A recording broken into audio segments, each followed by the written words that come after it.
On our technology feature this morning, we put the spotlight on Unity Generation, a mobile app created by InPulse. Now, this is a digital platform produced to build a sense of community and unite generations sharing one common goal: to change the world for the better and to uplift communities. This app aims to bring about positive change and education on key world issues such as climate change, pollution and deforestation, malnutrition, poverty and food security, global education and gender-based violence. To give us more details on this app and how it works, we're now joined on Zoom by its founder and CEO, Jared Baker. Jared, a very good morning to you. Thank you so much for joining us. Welcome to Morning Live. Thank you for having me. Tell us what Unity Generation is. Unity Generation is a social media platform, an online store, where the money generated within the app goes to implement either custom solutions to global issues or support pre-existing NGOs if their solution falls in line with what our user base wants to solve. So tell us how the idea for this app started. I noticed that on pre-existing social media platforms, people were voicing their opinion on issues, whether that be global issues or local issues, and it's very difficult for those users to actually get their opinions heard and then for that issue to be solved. So Unity Generation is a platform for users to both voice their opinion and then raise funds to implement solutions to that issue. Okay, and you co-founded this app with Stephen McKibben. Tell us about how this worked and who worked on what to make your vision for this app a reality. So I was the software developer, and then Steve McKeown is the marketing director.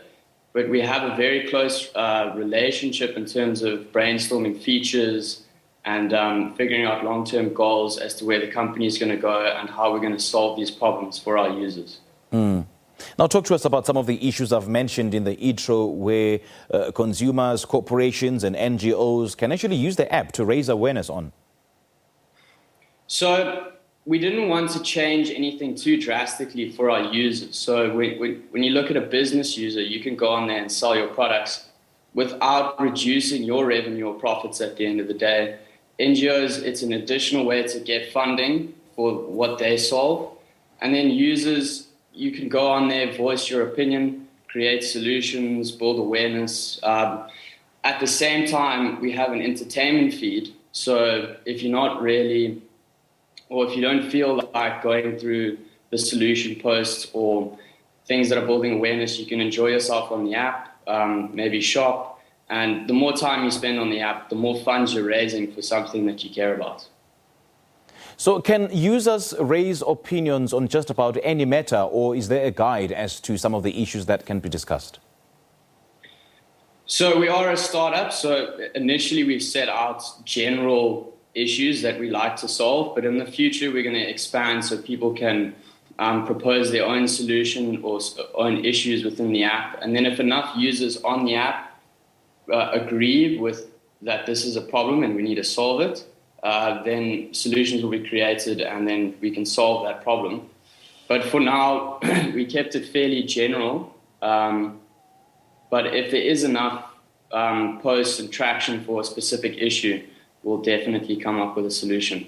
Okay, and the app also features an in-app marketplace, I understand, where proceeds generated are donated to organizations that support the causes your community are passionate about, yeah? Yeah, it does.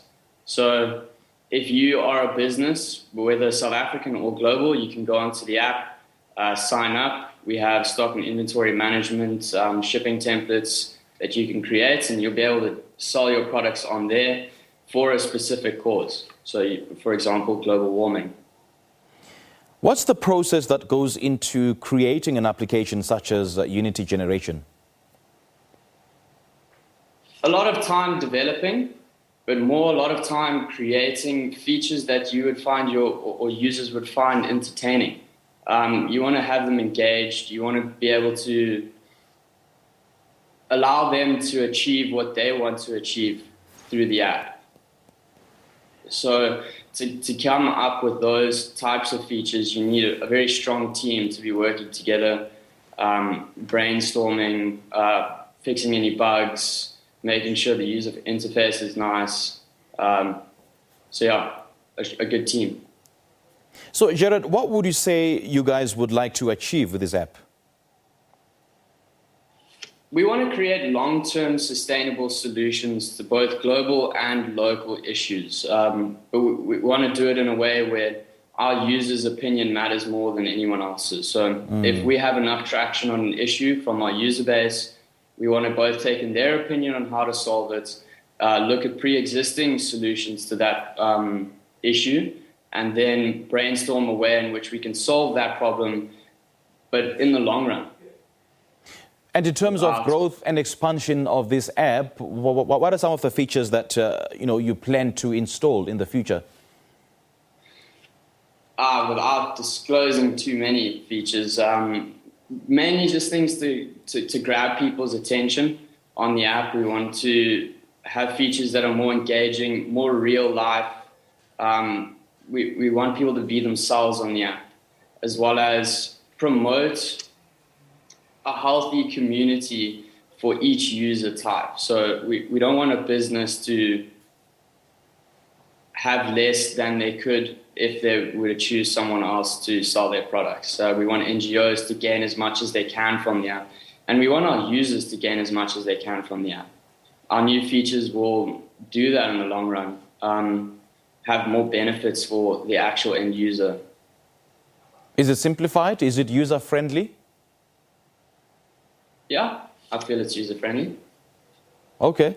Now, for our viewers that would like to get involved and utilize this app, how do they go about doing that?